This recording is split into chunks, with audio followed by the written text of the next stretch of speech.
بسم الله الرحمن الرحيم. Aytadilar, savolim tibbiyot sohasida o'qish haqida. Dinimizda ham tibb ilmlarini o'rganish, ayniqsa ayol qizlar uchun juda foydali ekanligi ma'lum. Lekin yurtimiz bu sohada aralash o'qish tizimida va hijobga ham qarshiliklar yetarlicha. Ba'zi ota-onalar farzandlarini shunday joylarda o'qishini xohlaydi, ammo islomni anglashga harakat qilayotganlar bunday joylarda o'qishni va ishlashni xohlamaydi. Shuning uchun qanday yo'l tutganimiz to'g'riroq debdilar. Shariatda agar bir narsani jamlash imkoni bo'lsa, bittasini tanlanmaydi, ikkisini ham jamlanadi. Shuning uchun mana usul fiqh ilmlarida gapirganmiz darslarida al-jam' muqaddamun ala tarjih deyiladi. Ikki ishni jamlash imkoni bormi? Jamlab ikkisini ham qilinaveradi. Bittasi bunisini deyilmaydi.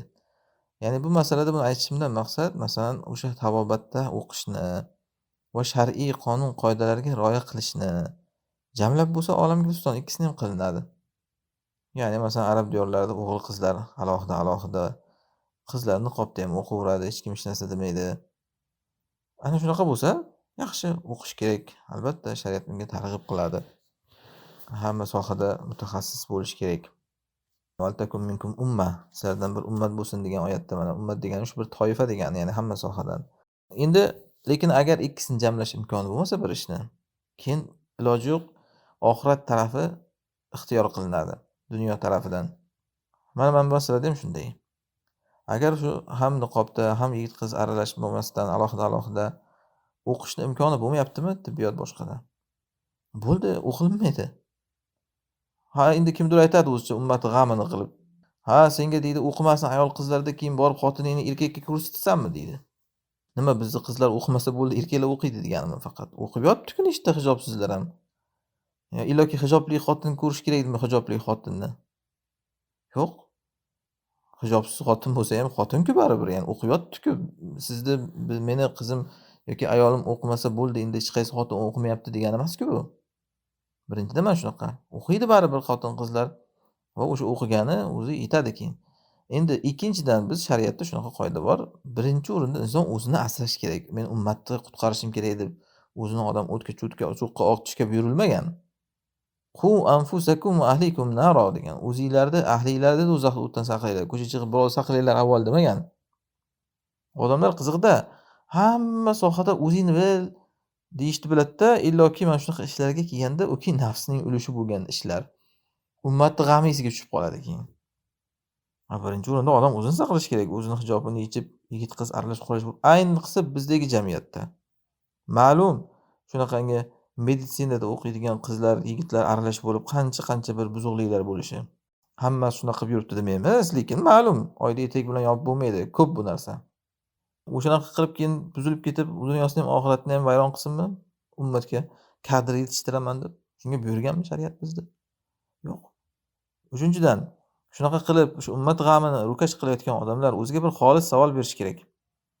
Men haqiqatan ummat g'ami uchun shu ishni qilyapmanmi yoki nafsimni ulushi ham borligi uchunmi shu ishlarda?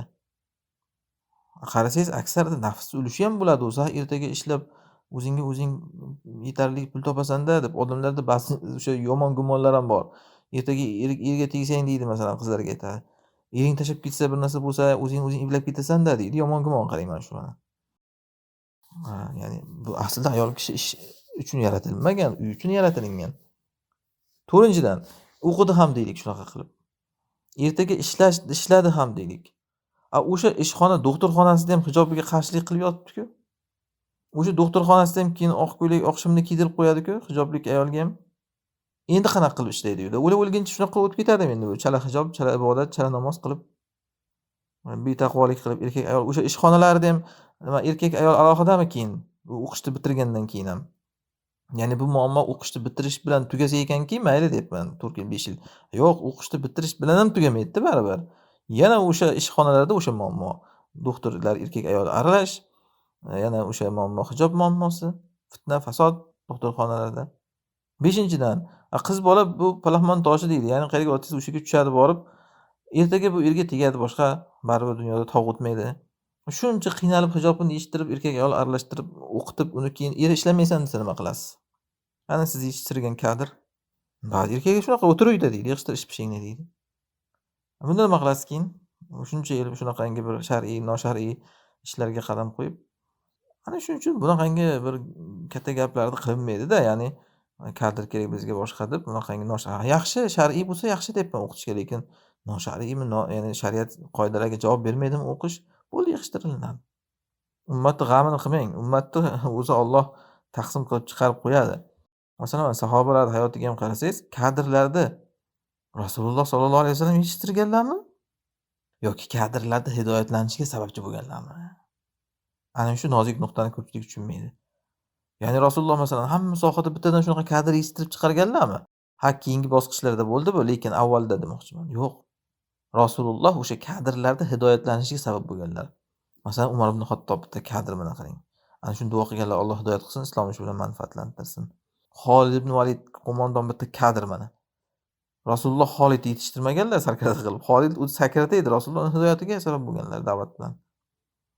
Abu Sufyon, amakilari Hamza va boshqa sahobalar hammalari mana shunday. Demak, o'sha odamlarda tug'iladigan savolga javob bermoqchiman men. Ha, kim qiladi deydi-ku. O'qib yotibdi nechta hijobsiz xotin-qizlar.